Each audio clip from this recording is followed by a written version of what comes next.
Everest Live. How's it going? It's a little dark on me. It's all right.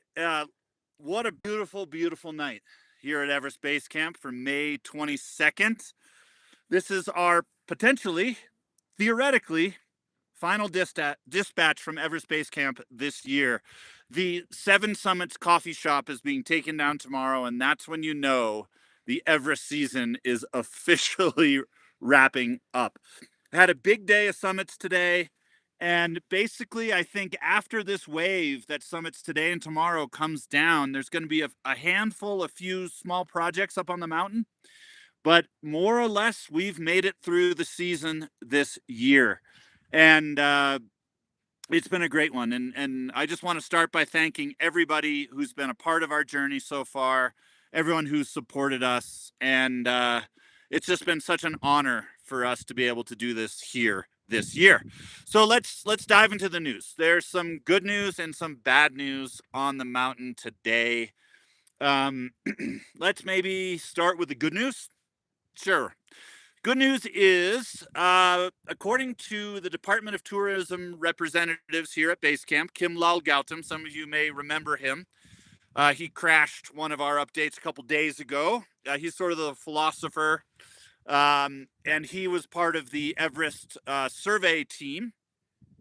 He told me today that we're looking at over 70 summits. They haven't finalized the numbers for today, but we're looking at over 70 summits for this morning.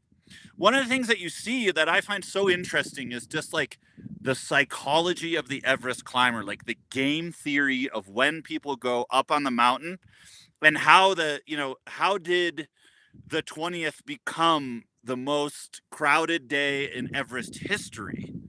Whereas today, that 70 summits is a totally reasonable number. You have a lot of time on the summit to yourself. It's very interesting how this idea of like getting up first and the impatience of climbers sort of can affect all of those dynamics, and when we're looking at the way people are responding to the comments of the conga lines on Mount Everest and so on and so forth, like all that criticism is totally valid. I don't think any of us would want to be in those lines. But the other reality is that's like 2 days a year. And days like today were perfect summit conditions. And lots of people had incredible experiences on the mountain today, including Lucas Furtenbach, who I spoke today. He had 42 people on the summit between climbers and his high altitude support team. And he's looking at a similar number for tomorrow. So big bulks of these kind of summits that we're seeing today and these days are, also companies that sort of played the long game and held off while the crowds passed. Other interesting good news, say, Padawa Sherpa from Pangbache at about 4 in the morning completed his 31st ascent. So this is a guy, sort of a legendary climber. He works with Tag Nepal. Really sweet guy, really nice dude. He is trying to catch up to Kami Rita. So he climbed it twice this season. He's got 31. Kami Rita's got 32. Next season, it's going to be really interesting to see what happens in terms of breaking the record for the most climbs. Other news. Oh, I need to issue 2 corrections. One correction is that I mentioned that River Ahmed, who summited yesterday, first Afghan woman to summit Everest. I said she was an Afghani woman, and apparently I've learned that is the way to refer to the currency in the country, not the people. So she's the first Afghan woman. We're so proud of her. She's back in base camp, having a big party tonight. She's accomplished this incredible feat.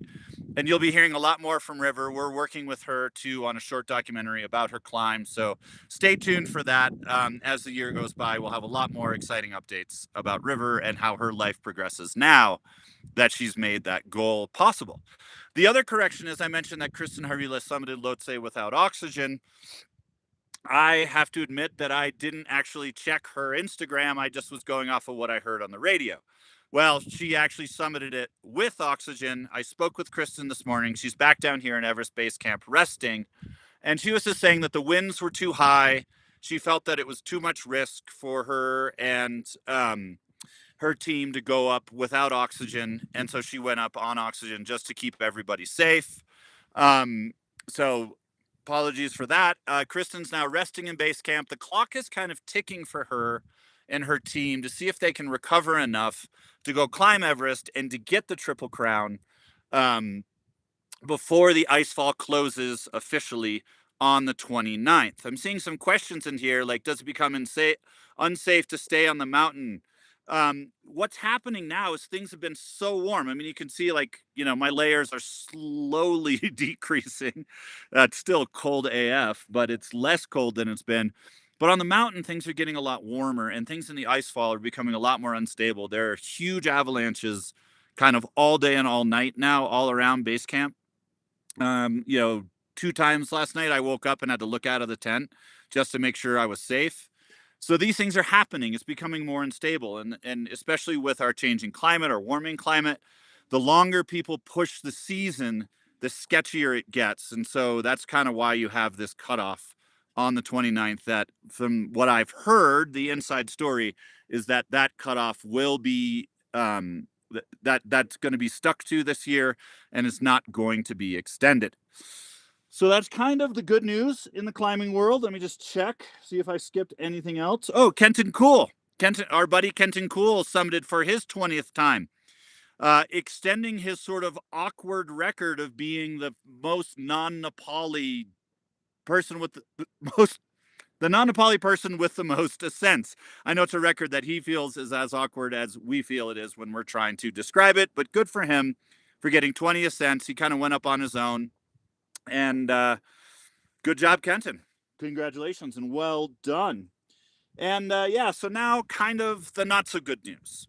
There was a team with Pioneer Adventures that was an Everest. They summited Everest yesterday morning, and on the way down, 2 of the team members unfortunately passed away on the mountain.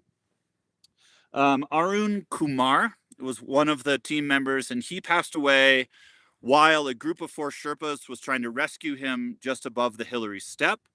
And the other one, Sandeep Are, he died in Camp 2, also after a long rescue operation that unfortunately was unsuccessful. So from our side, that brings the total number of deaths on the mountain up to 5. And kind of a sad and sober reminder of what's going on up here. I think, yesterday I was hesitant to sort of celebrate how safe the season has been, because these things happen. Sometimes the tide can turn really, really quickly. So our condolences go out to the family.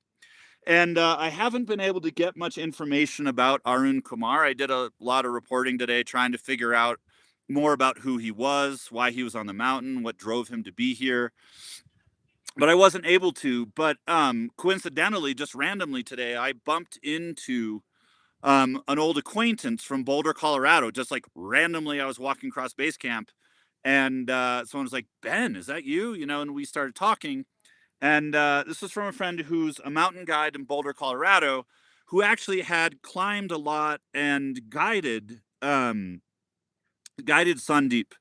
Are. And so he sort of was able to tell me a bit about Sandeep's life, and I just wanted to share with you kind of what he shared with me, so we understand who this man was, and sort of all that he leaves behind, unfortunately, on the mountain. So Sandeep, while of Indian origin, he was born in Bangalore, but he's residing in Phoenix, Arizona. And so this is just what my friend Jesse Ramos, who's a mountain guide with Boulder Mountain Guiding, Boulder, Colorado, who's here on his own Everest expedition. But this is what Jesse sort of shared with me about Sandeep, and I just wanted to share it with you all. So apologies for reading from my phone. But so Sandeep Are would visit Colorado biannually for the past 2 years in his preparation to climb Everest. He wanted to be a more well-rounded mountaineer, so he continued to develop in rock climbing, ice climbing, and fixed line climbing. He took his health and wellness very, very seriously going into Mount Everest. I know that he climbed Aconcagua and Lobuche Peak in trips before, in preparation. He watched his diet, and he even hired a very good yoga teacher from Rishikesh. As a working professional, he fit his yoga practice into his life every day, as far as I know. He loved doing headstands when he visited lakes, cliffs, and rivers. And he resided in Phoenix, Arizona at the time of his death, but he always spoke fondly of his homeland in India. Also, I learned that he has a 17-year-old son. And so I just kind of wanted to share that information with you. I think it's very easy. It's sort of this human thing that we do when we lose people in the mountains. We quickly start to think about, well, what did they do wrong? What happened? It must have been their fault. And it's a way for us, I think, to justify, or at least I know for me, when I get into that mindset, it helps me justify continuing to take risks, right? And I wanted to just share that about Sandeep to help us all understand too that, you know, these deaths are tragic and unexpected and unplanned. And on the other hand, they're an indisputable fact, part of the fabric of Mount Everest climbing, you know, and part of the fabric of what makes this mountain what it is. And, you know, it seems like Sandeep lived a very full and wonderful life. Another person I wished I'd had a chance to get to know. But we're terribly sad for him and for Arun Tiwari's family. And we just wish them all the best in this really, really difficult time. And we're also praying that these are the last deaths of the season. That's not in our hands, but that's where our thoughts are going. So I think pretty much that's our news for today. I did want to, before I'm going to jump into our Ask Me Anything question and answer session, which has been truly my favorite part of being in base camp this year. Thank you, everyone, for participating and being a part of it all. I just wanted to just do a couple thank yous. I mean, I've been like really fanboying over Arnold Koster, who's, you know, basically took over when I flew a drone into my face and everything. But Arnold's been such a great mentor and guide to us. Wanted to thank him again for making this possible, making us as comfortable as we've been at base camp.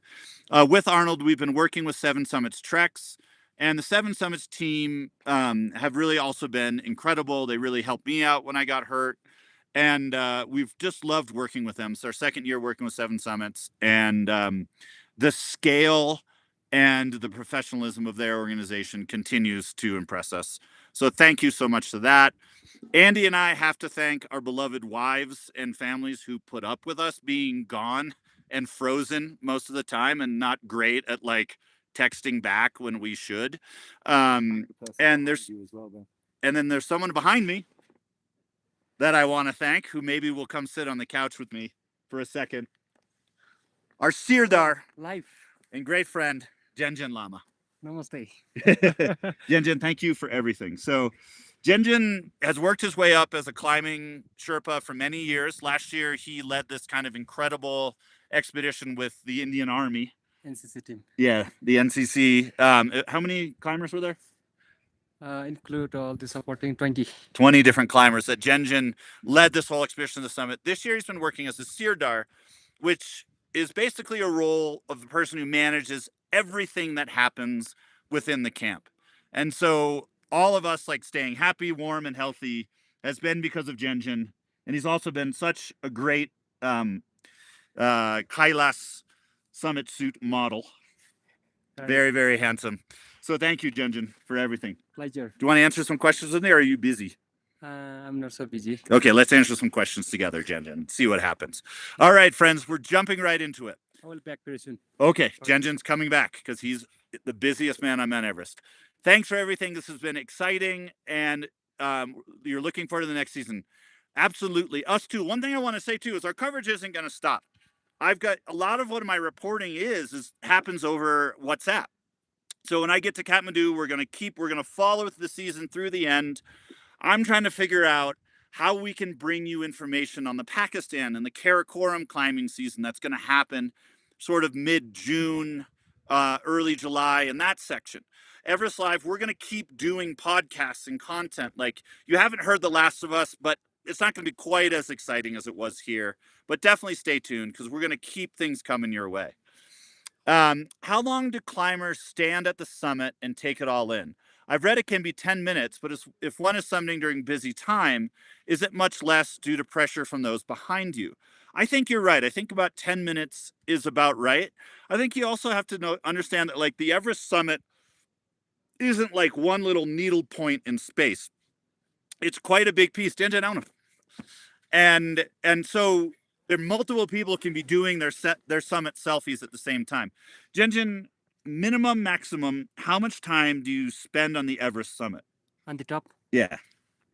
this is depend on the weather condition, but more or less 15 to 20 minutes. Okay. Yeah. And this last trip, when you were just up there, it was very crowded, right? Too much people. It Like New York City. was like New York City on the summit. Like a Christmas celebration. Yeah. There you go. How long, when there was all those people, is there more pressure for you to spend less time? How long did you spend just Osti when you were on the summit? 15, 20, or was it less? This time I think 15, 20 around that. Yeah, Around it. because Jenjin, I don't know if you guys saw our post. Jenjin had like 3 different costumes that he put on the summit. Yes, with the Nepali flags. Why did you bring the Nepali flag to the summit? So this is I just wanted to take give message to all Nepali. So we have a now new government. Yeah, a new government. Yeah. So I just wanted to go give like a what is it? Subhakamana. Yeah, so like a message of support and Yeah. like a blessing. Yes. Excellent. Thanks, Jenjin. Let's see if these other questions you can help us with. Thank you for such interesting, nuanced content. That is our pleasure. Thank you for tuning in. How are people getting internet at 7,000 meters altitude? Is it Starlink? This is a question I have been avoiding answering this whole trip. All I'm going to say is that Starlink is not legal in Nepal, but it works. Hi, Ben. Oh boy, I've lost my place. Oh wow, there's so many questions. This is so amazing. Okay. Do any climbers use xenon gas this year? Yes, one climber did, working with Fortenbach. I wasn't able to figure out who this person was, but I did hear from the rumor mill that there was one climber on Fortenbach's team that was a part of his regular flash team, which is like the rapid ascents, that was using xenon gas. But there's only 4 last year. I think people were expecting like a xenon revolution. Doesn't seem like that's happened yet. But I wonder, I know Fortenbach is working on getting some more comprehensive scientific studies on the impacts of xenon. If those come out and prove that it helps at altitude, I bet you that's when it'll blow up. But right now, it's more of a trickle. Thanks for keeping us up to date. You're welcome. Hi, New York. Well, Jenjin was just in New York at the Everest Summit, sending prayers to the family and friends and the climbers who lost their lives. Absolutely. Thank you. And we are too. Thanks to you both for this year. You asked the first live question, Superliga. And here's the last for the year. What happened to the person who was aiming to base jump from Everest? That is a good question. That person, we sat down with them to do a pre-interview before we did an interview. And I was very curious about, that whole project was sort of framed as this like unbreakable, right? It was this very extreme and absolute idea, even though they didn't exactly know what their objective was. And I think we just found that we didn't have a whole lot to chat about. But I do know that he is up at Camp 2 right now. He's still intending to base jump from somewhere on Everest. But from what I understand, that somewhere isn't exactly clear yet. I'm not trying to throw shade on him. It's just I just don't have any information other than that as to what's happening on the expedition. You can follow them on Unbreakable Everest if you look on Instagram. I do know Josh, was that his name? Josh, yeah. Josh also had some like stomach issues. He just was kind of struggling with his rotations. So he spent a bunch of time down in Namche, but he's back up now, trying to make this happen before the season ends. I'll let you know. I'm sure we'll find out what happens, but at this point, I can't tell you much more than that. Do we know if Justin is going to summit, and if so, do you know when? His TikTok and Insta are quiet at the moment, except for when he came down and interviewed me. We're on a rapidly deflating couch here at Everest Base Camp. So yeah, Justin, we've been seeing Justin and talking to him all the time. He's just been really struggling with his health. And I think his plan is to go up the day after tomorrow. Once he feels better, he's also trying to like sneak in a summit on like the 27th, just right before the end of the season when the weather's good, when it's warmer, which will help him without oxygen. We're super tight with him, so we'll let you know as soon as we know anything more. I do think between us, his health is still a bit of a question mark, but he was feeling a lot better today. So if he gets a couple good days of rest and recuperation, I think he's definitely going to give it a try. Thoughts and prayers to those who didn't make it down. Absolutely. May they rest in peace. Please give a big hug to Jen for me. He's the best Sirdar I've ever met. From, do you know who that's from? No. Mule. Ah. Mule's watching us. Hi, Mule. Mule sang. Mule was, many of you saw Mule just 2 days ago here. Ah, Mule Baba. And he was the gentleman, the Mauritanian gentleman who turned around after Camp 4. And we miss him greatly. But Mule, thank you so much for tuning in. You're the best. So yeah, here's your hug, Jen. This is from Mule.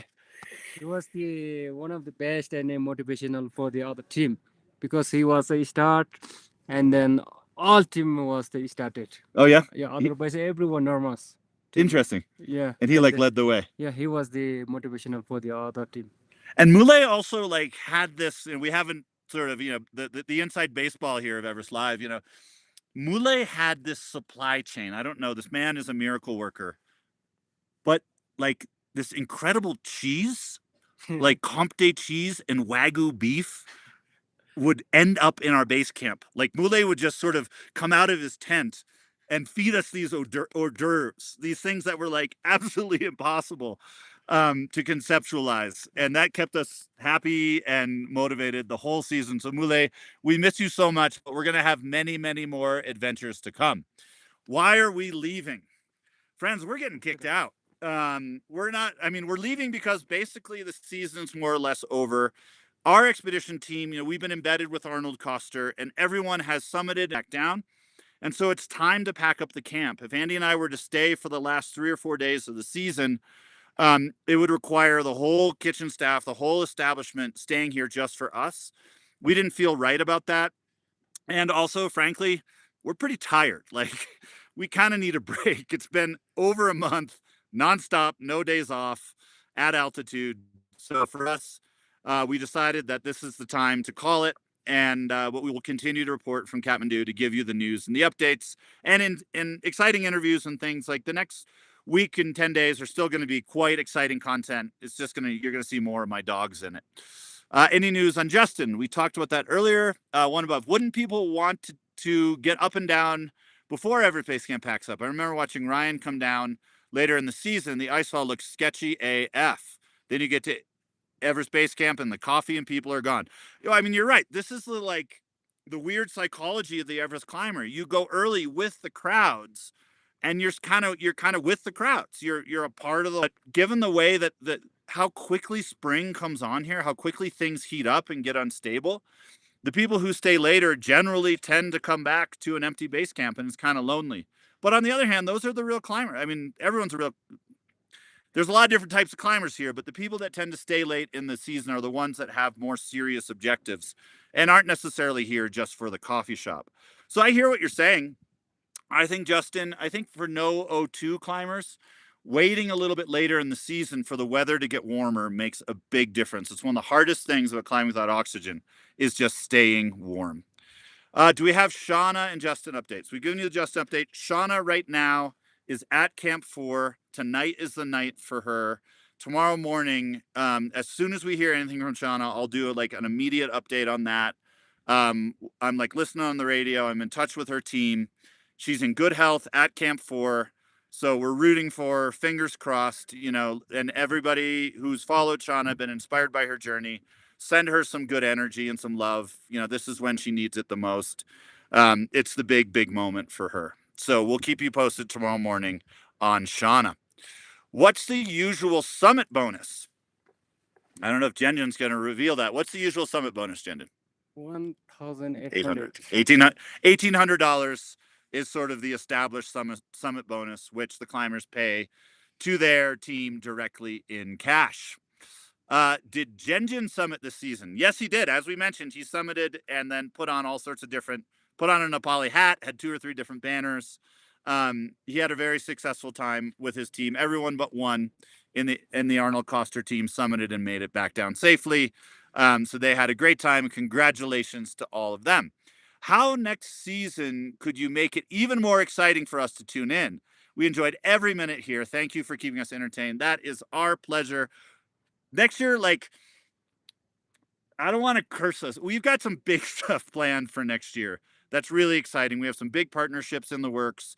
It's stuff that I just don't want to curse us by like talking about publicly, but it's going to be more entertaining. There's no question about it. I mean, Andy and I also worked our butts off this year. It's just the two of us, and it's a lot. So I think next year, we're hoping that as we're building the brand, as we're able to kind of maybe get more sponsorships and more revenue, we can also bring up another person, and then maybe we can get some sleep, which will lead to more entertaining stuff. But no, we've got all sorts of ideas. Like, there are things that we want to do where, we want to set up sort of early season in Kathmandu so we can get like pre-interviews with many of the climbers, so that we have like kind of a database. We have headshots, we have ideas about everyone who's trying to climb Everest. So then there's a record that everybody can look through, and when people do have epic records, or when people do have epic rescues, we can know more about those people in advance.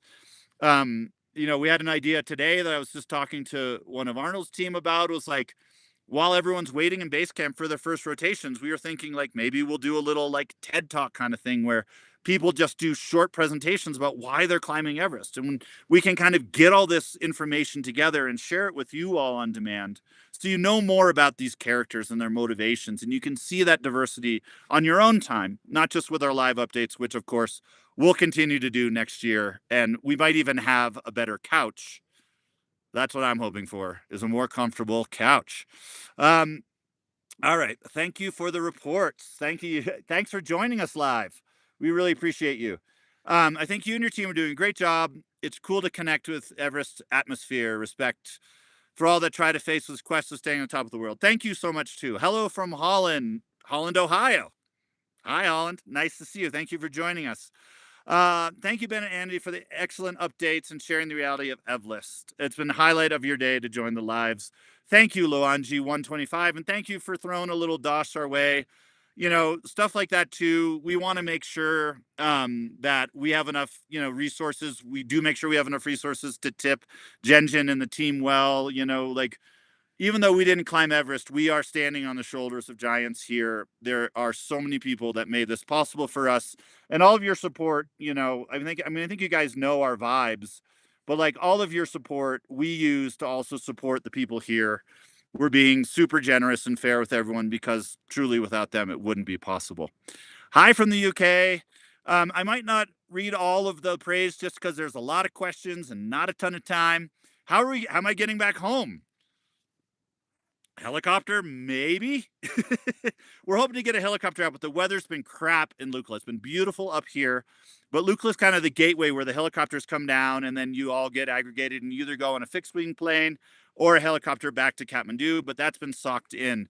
So I don't know. We might be talking to you from this place tomorrow. We're hoping to get back to Kathmandu tomorrow. We'll keep you posted on the journey. But in theory, we're taking the lazy man's way out. Although there's part of me now that would love to walk back down and just sort of have a minute to transition and reflect.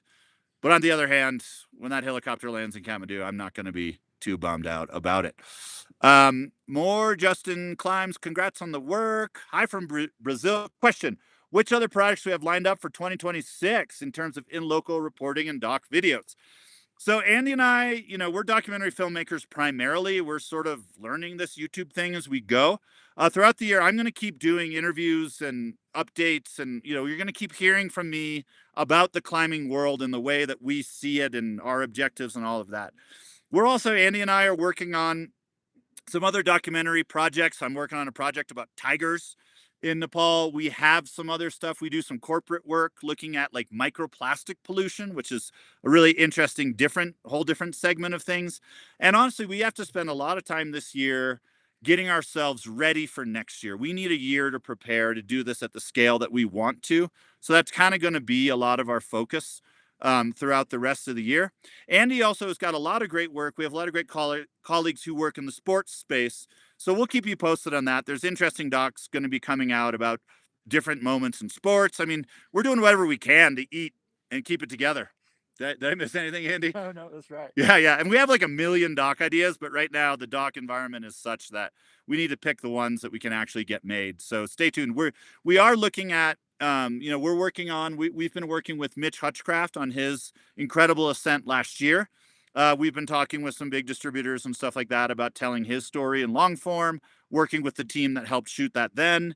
We've got a lot of stuff in play, but in the documentary world, we have to have like 10 projects and hopefully one or two of them come to life. You'll hear about it. Fear not. Do we know the summit status of Xavier Ledoucier? No, I don't. I know he went up, but I haven't heard anything from him or his team. If we do, we'll throw that into like our stories on Instagram, or we'll put that message out there.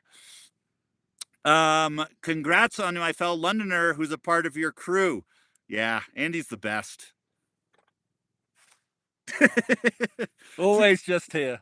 Andy's like, yeah, I mean, I do need to thank Andy profusely for going on this journey with me. I have been dragging him to high altitude and uncomfortable places now for many years, and our friendship and our working relationship has only gotten stronger. And I can say honestly that I don't know many people in the world that I could do that with, especially because I know myself and I know I'm not always easy to work with.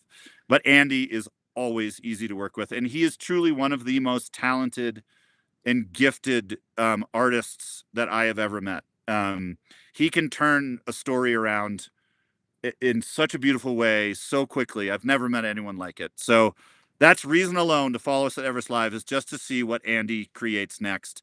I feel like I'm just sort of tagging along with him, but we really appreciate him.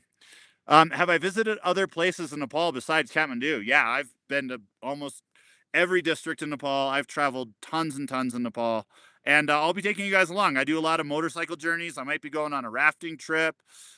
Fun things are going to happen. So stay tuned for that. You'll learn a lot more about Nepal if you stick around with us. Who's the best cook at base camp? Our cook's pretty amazing. Pasang's pretty sweet. 8K Expeditions also has good food, but I'd have to say our Pasang, he takes the cake. He made us chicken cordon bleu the other day. Pretty amazing. Thanks for coming. All right. Yeah. Did I ever hear Yost is set to make a solo winter climb of Everest? Yeah, we're working with Yost. Yost is a buddy, and we've been trying to bring his story to life in a film. It's very hard to make a film if you don't know when or if he's going to summit, but Yost is going back this winter to do a solo, no oxygen, winter alpine style attempt of Everest on the West Ridge. One of the hardest routes, a route that hasn't been climbed in many, many years. Yost is the boss, man. He's really going for it. I really appreciate Yost as a person because he's trying the very hardest thing possible. And I find that super inspiring. So yeah, you might hear more about Yost with us. We're trying to figure out how we're actually going to film him this winter, because it's very dangerous and it's very expensive. And also with Yost, because it's a solo attempt, he doesn't want a camera crew with him. I also don't think there's a camera crew in the world that could keep up with him. So stay tuned on that. We'll keep you posted on how things evolve there. What's it like for the Sherpas who have friends die and they have to go on working? Is mental health a focus in Nepalese culture? Mental health, as we understand it in the Western world, is not necessarily a focus in Nepali or Sherpa culture. There are not a lot of like Sherpa therapists out there. These guys are not necessarily a part of that world where they conceptualize mental health in that way.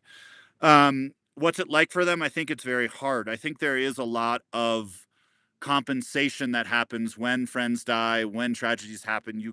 I've seen a lot of friends, you just kind of swallow it and you keep on keeping on.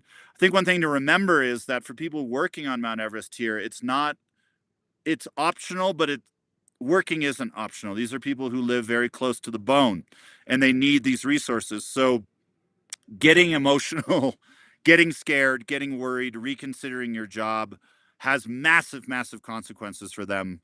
It means that they may not be able to feed their family. And I think sometimes that incentivizes people to be a little bit less emotional about things. That's how I've seen it. I don't want to psychoanalyze the Sherpas on the mountain, but they sort of approach it very differently than we do. On the other hand, for me as an American as grown up, I've always admired how structured the ritual world of grief is here. And the rituals, what you need to do, how you need to practice, how you honor the dead, how you move forward in life, what you believe, that spiritual and religious side of things is much stronger in Sherpa culture than it has been in the culture that I grew up in America. And I think that also that is some sort of, ointment on the wound. I think that does help very much with the grieving process. I know that for my Nepali friends that I've lost, going through the Nepali rituals that I wouldn't have known otherwise has helped me immensely. It provides quite a bit of closure, which is, of course, very important. We'll miss the live streams. Well, thank you so much. Love to you and Ireland. Do we have an update on Shauna? I gave that a minute ago. She's at Camp 4 tonight. I've heard that many get food poisoning in Nepal. And is that true? And are there ways to avoid it when going to base camp? Yeah, I mean, yeah, sanitation here, gotta be honest. I mean, you guys saw the toilet, like, not great.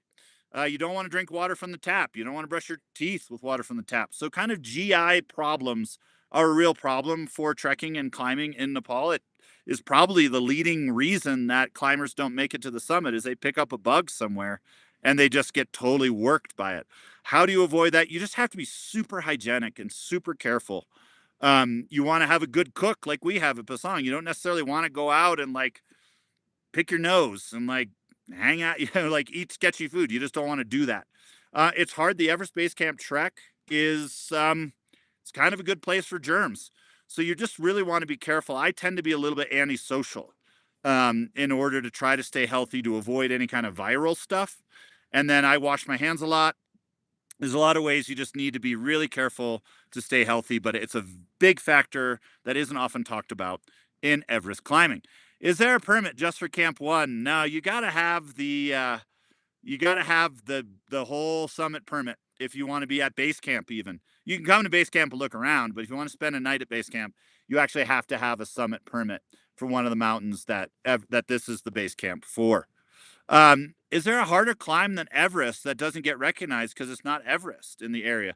There's a lot of harder climbs than Everest. I mean, Everest can be the hardest climb in the world when the conditions suck, and if it's really, really windy or cold up top or in the winter, Everest can be the hardest mountain in the world for sure. But K2, for example, is technically a lot more difficult than Everest. There's climbs just on these peaks behind me, like right other shoulder. Right, hang on. Shit. It's amazing how I can't. There we go. That peak right there, Taubushe. That is like, there's like a sheer vertical wall of granite on the sort of northern side of that mountain that's been climbed. And that is a incredibly difficult alpine, big wall, mixed ice climbing route that is technically way harder than Everest, right? In terms of like, technical climbing. Challenges on Everest are different. So I think for people who are really looking for the hardest possible challenge, there are mountains out there that will provide that. There's even routes on Everest, the Fantasy Ridge, that's never been climbed, the Kanchung Face, it's rarely been repeated. These are some of the hardest alpine objectives in the world. For some reason, people just kind of haven't done those recently. I would like to encourage serious alpinists out there. Somebody needs to come back here next year, come to base camp, hang out with everybody, kind of channel their inner Bartek and go do the West Ridge. Go do different routes on Everest to show that the mountain still has opportunity also for cutting edge alpinism, which it does. Xavier, his socials have been quiet. I think Xavier's on his way up or down. I haven't heard if he's summited. Again, we'll let you know. I'm sure he'll let you know too. When he gets to Camp 2, he'll have internet. Condolences to those who we've lost. Absolutely. Is there a recommended time frame for people to summit? Do you know if there are more people summiting at that time or afterwards due to the queues? So in terms of time frame for people to summit, you have what's called your weather window. When in May is the weather going to be good? Everyone piles up to go up during that time. This year we've had an actually really long weather window and everyone's kind of jockeying, figure out what the best day is. Everyone gets the same weather report. So there tend to be these days that have low wind, that look really good. People, sometimes everyone goes for the first 2 days. Sometimes people wait like they did this year and crams into the second days. And then in terms of the time frame as you go up, there are these like, you should be able to get to camp 1 within 4 or 5 hours. You should be able to get to camp 2 within 3 hours of camp 1. There are these sort of cutoffs along the way that probably need more strict enforcement, from within companies. But it's very difficult when you have clients who are hell bent on making it to the summit and you tell them that they're not fit enough. Those can be really difficult decisions to make on the mountains. So I'm trying to like answer the time frame question in a bunch of different ways. I hope that makes sense. But basically, what we're seeing right now is we've seen our friend Kim Lal Gautam, the Department of Tourism guy here at Base Camp, he told me today that we've already seen over 700 summits this year, according to him. I was trying to do the math on that, but we're going to take his word for it. There's 700 summits this year. So basically, the bulk of climbers have gone up and they've come back down. The teams that are going up now are the ones that took their chances and they waited. And they took their chance that the weather would be good in these last days of the season, and they're having the mountain to themselves. So that's kind of, I hope that answered the question, but that's kind of how that process works. There is a psychology of it, as I talked about earlier in this broadcast, where there's just this like impatience that happens here at base camp, and people just want to GTFO and they just want to go, even though maybe being patient would give them a better experience. Human psychology, man. You've been there at the airplane gate when they like are announcing pre-boarding and everybody runs up to the gate to get on. Happens in Everest too. Human stuff. Where does all the poop go? It goes like a day south of here. The porters carry it down and they have sort of like a waste disposal center, which is basically I think a big pit in the mountain that's very far away from any water source. Pretty rudimentary, but it's better than everybody pooping in the water source. You were here, right on. How did the 2 Indians die? I don't know exactly what the cause of death was. Reading between the lines is the speculation here. I want to caveat it as that. Reading it between the lines, it seems like it was something that had to do with altitude and or exhaustion. These are why these turnaround times are so important. People will push themselves. You see it year in and year out. People push themselves to get to the summit, and they don't have anything left to get down. And that can be a fatal equation. And I assume that that's what happened here. Thanks, everybody. Blessings to you too. Gracias, gracias. Right back at you, Argentina. How many people come to just see base camp? And are you kicking me out? I'm coming to wrap you up. But look, we're almost at the bottom. Okay. How many people come to base camp to visit? Thousands. Lots of people come. What will I miss and what will I not miss at base camp? I'm going to miss the community. I'm going to miss hanging out here with Andy.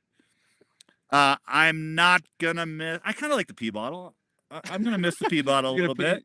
Do a pee bottle at home? I could, yeah. I mean, you don't have to walk to the bathroom. I'm not going to miss the exhaustion. I'm not going to miss the lack of sleep at altitude. I'm really looking forward to just sleeping for a while. Absolutely. Oh, thanks everybody so much for all the good things. Are there any climbers left that haven't summited yet? Yeah, probably about 100 maybe. That's my guess. Extremely sad to hear. So are we. Since it's hard to keep hands and feet warm, how did Nabiev keep his feet and hands warm while he was basically walking on them? I have no idea. That man is like Superman. I would love. We tried really hard to get an interview with him. Nabiev, I don't think he speaks much English, but he wasn't into it. We respect that. But that dude, like, I don't know what he does, but whatever he does, keep doing it. Let's keep following. Maybe someday we will learn his secrets, but what an inspiration. Yeah, I tend to be antisocial. Yeah, fair. I'm antisocial. I'm not like I'm as extroverted as they come. Ben's not antisocial. I'm antisocial. I'm antisocial on my way up to base camp. When I'm in like Lobuche and stuff, because I don't want to get sick. I'm not. Are you not dying to leave base camp and go higher? I'm trying to get Andy to let me go climb Manaslu this fall. Let's see what happens. I am kind of excited to go way up. This year it didn't happen, but hopefully in the future. All right, are rescue measures in place for Jost's winter summit attempt? Probably not, knowing Jost. So we're just looking through here. Did Irvine and Mallory make it? I was really involved in a Irvine and Mallory expedition back in 2019. God, I can't remember when it was. Did a lot of research on that. I actually don't think they made it. That's my opinion. I don't think they made it. Are folks climbing sponsored in some way? Yeah, a lot of them are. A lot of people are just sponsoring themselves. Um, and how do people make it back to the ice fall as it melts? The icefall doctors are maintaining it till the 29th. After the 29th, it's closed and you're not allowed to go through it. Then people can't make their way through it. All the ladders, everything will be picked up by the 29th. But until then, it's safe and maintained by our heroes, the icefall doctors. I am really looking forward to getting back to seeing Spot and Dundoop as well in Kathmandu. That's going to be so nice. All right, everybody. Is there anywhere to view the Snow Leopard film that Andy and I made? We are so proud of that film, and we made it with our dear friends from Dolpo. Right now, we're looking for distribution. Unfortunately, other than the Film Festival World, there's nowhere that's out there, but we're in talks with trying to get that out into the world. We're very lucky. We've had some great support. Leonardo DiCaprio is our executive producer. We have the best people on it. We're just hoping that the industry wants to see a really beautiful film about women finding their voice in the high Himalayas. And we believe that there's a market for it. So stay tuned. We'll definitely repost if it goes out. All right, everyone. Will we cover K2 summit season from afar? I hope. I'm not going to go to K2. Andy won't authorize it. Neither will Dundoop or Spot or Lisa, my wife. But maybe in future years, we will keep you updated on what's happening in the Karakoram. And I think we're just probably going to have to call it here now. Thanks, everybody. People keep asking about Justin. Justin's fine. His stomach hurts. He's probably going to go up soon. Shauna Burke's at Camp 4. We're going to keep you posted. This is not the end of Everest Live. This might be our final Ask Me Anything from Base Camp. If the helicopter participates, we might be stuck here for another week. It's Nepal. That's part of the beauty of it. We love you all. And the biggest people we have to thank is everybody here who's supported us. Every, tip you've given us through YouTube, every question you've asked, every little heart emoji, honestly, like, you all have kept us fueled through the season. It's been so rewarding for us, and you are the reason that we're here, and we will keep coming back. So stay tuned, Everest. You're the reason I'm here. Oh, yeah, for better or for worse, Andy. Thank you all. We love you, and we'll keep you posted on all the craziness that's still to come here on Everest Live. Talk to you later.